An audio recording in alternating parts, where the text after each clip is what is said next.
చంద్రబాబు నాయుడు తెగింపు పనిచేస్తుందా?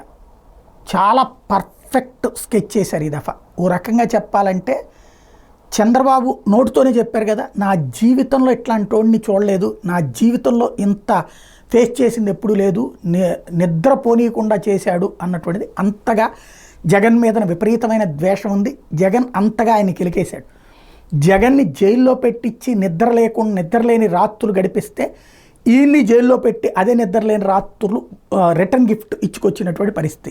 ఓవరాల్గా చూస్తే ఇప్పుడు చంద్రబాబు నాయుడు మామూలుగా ఇంతవరకు గతంలో ఎన్నడూ లేనంతటి సీరియస్ ఎఫర్ట్ అయితే పెట్టుకొచ్చారు. అందులో ప్రధానంగా సీట్లు 34 సీట్లు జనసేన భారతీయ జనతా పార్టీలకు ఇవ్వడం, అట్లాగే ఏదైతే అరాచకాలు చేస్తారన్నటువంటి పేరున్నటువంటి నేతలకే సీట్లు ఇచ్చి మీరు గెలుచుకు రావాలని చెప్పడం, దాని ఫలితమే మాచర్లైనా లేకపోతే కనుక ఏదైతే నరసరావుపేట అట్లాంటి చోట్ల జరిగినటువంటి గురజాల లాంటి చోట్ల జరిగిన ఘర్షణలు, తాడిపత్రి లాంటి చోట్ల జరిగిన ఘర్షణలు, చిత్తూరు జిల్లాలో జరిగినటువంటి ఘర్షణలు, అంటే ఆ స్థాయిలో నువ్వు చావో రేవో తేల్చుకో, నీకు ఇచ్చిన సీటు గెలుచుకురా అని చెప్పినటువంటి పరిస్థితి చంద్రబాబు గారి.